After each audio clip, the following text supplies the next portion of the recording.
Hi guys, again I am here to teach you standard 4 lecture 2. So just go through the lecture 2. Whatever we have taught you in chapter 1, it's just from page number, like from the first page of the chapter 3 till the last page. Then we will go through the Brahmaputra basin and the Satluj basin. It's the last one. So what? In the east lies what? Ganga delta, which is also known as the Brahmaputra delta. The Ganga and Brahmaputra delta. It formed by the rivers of Ganga and Brahmaputra. It formed the river of Ganga and Brahmaputra. Then it's become the Ganga Brahmaputra delta. This is what? It is the largest delta in the world. And here is what? Here the rivers breaks up into small rivers and it entering the Bay of Bengal. So next topic is what? It's your Brahmaputra basin. Then just go through the topic. The river Brahmaputra starts in Tibet. You can underline from where it starts. It starts in Tibet. The river Brahmaputra starts in Tibet. It then flows eastward and enters India in Arunachal Pradesh. Then after what? It started from Tibet, then it flows through the eastwards and then it enters the India in Arunachal Pradesh. In which state? In Arunachal Pradesh. Please you can underline that. It then flows eastwards. It then flows eastwards and enters India in Arunachal Pradesh. Then it follows, you can underline here also, then it flows westwards through Assam before entering Bangladesh. The Brahmaputra basin received heavy rainfall brought by the monsoon winds. Now I am just repeating that. From here you have to underline. The river Brahmaputra, it started in Tibet. It then flows eastwards and enters India in Arunachal Pradesh. Then it flows westwards through Assam before entering Bangladesh. Then the Brahmaputra basins received heavy rainfall brought by the monsoon winds. Again I am repeating, please match it.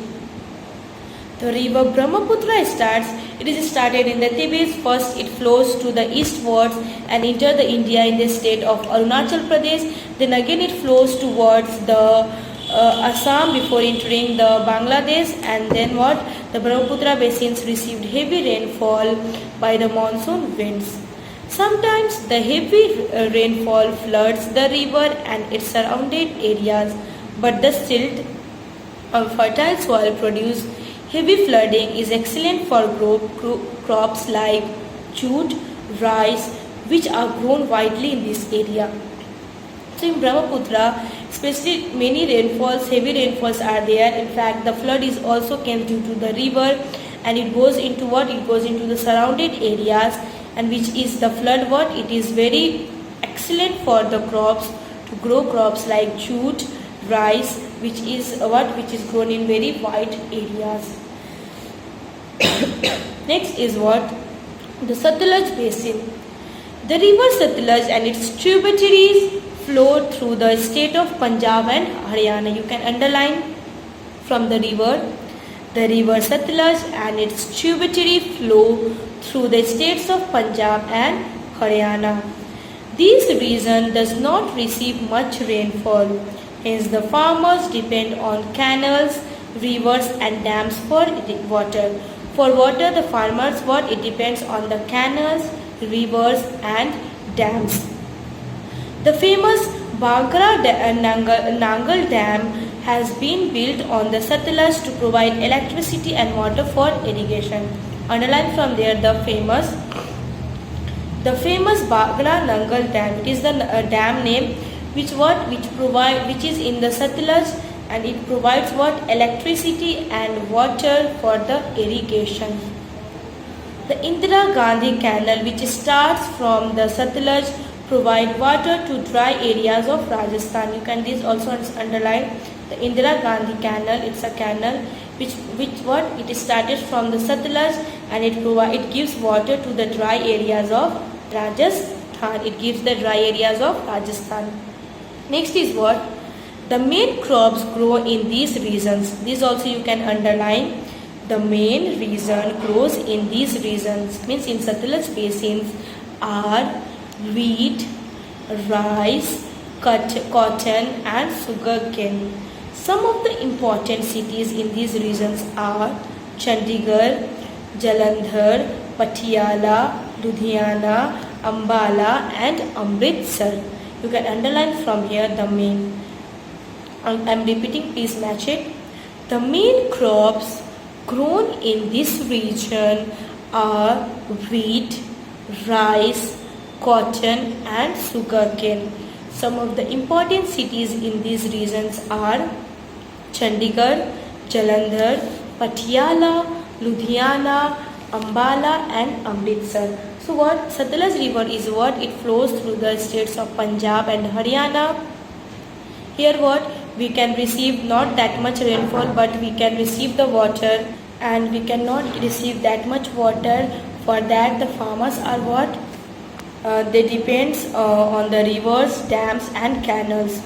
The famous Bhangra Nangal Dam is what? It builds to the Satluj and it provides electricity and water for irrigation. And the Indira Gandhi Canal, what? It is started from the Satluj and it provides water to the dry areas of Rajasthan. And the main crops in these regions are wheat, rice, cotton and sugarcane. Some important cities are also there in Satluj basin, that are Chandigarh, Jalandhar, Patiala, Ludhiana, Ambala and Amritsar. Next 23 page number and your last topic is the importance of the northern plains. Why the northern plains are important? Now, the soil of the northern plains is very good for growing crops. Soil of the northern plains is what? It's a very good for growing crops. Unlike the Himalayas, the plains are not very cold. Unlikely the Himalayas, it is very high and that area is very cold because it's covered with snow. Like that, plain is not that much cold. Thus, people have settled here in large number. So that's why the people had settled here in northern plains in a very large number. Many of the earliest cities here, such as Patna, Kolkata, Varanasi and Delhi have grown on the bank of river here. So on the bank of river, these are the cities like Patna, Kolkata and Delhi. These also grown in the bank of the rivers. As the land is fertile, because river is there, then the land is very fertile to grow crops, and then they become what? Their crops is very easy to grow. There exists a good network of roads and railways. So that's why if the land is very fertile, then the area, the road is the network of what? The roadways and railways is what? It's a very good network. This helps in transporting the food. It helps to transport the food also and to products from one countries to the another countries, and this helps what? In transporting also to what? Transport the food from one place to from one country to the another part of the country also. So yeah, your chapter has completed and I hope that you guys understood. If you don't, then please, after finishing the online class, please you go through the book and please you learn whatever I have just told you to underline. That's important, that also learn. And if till chapter 2, if you have completed the question answer and everything, if you have the book, then write the new words. New words is like range, glacier, mount pass, timber, ravine, perennial, basin, tributary and delta. So 9 new words are there, you can write down in your fair copy. In the exercise and choose the correct option, and these all question answer I will give you on the Hotford link, Hotford International website. You can go there and then check your homework. Again I will back to teach you the chapter 4 in next class. Till there, thank you and have a nice day and enjoy your day.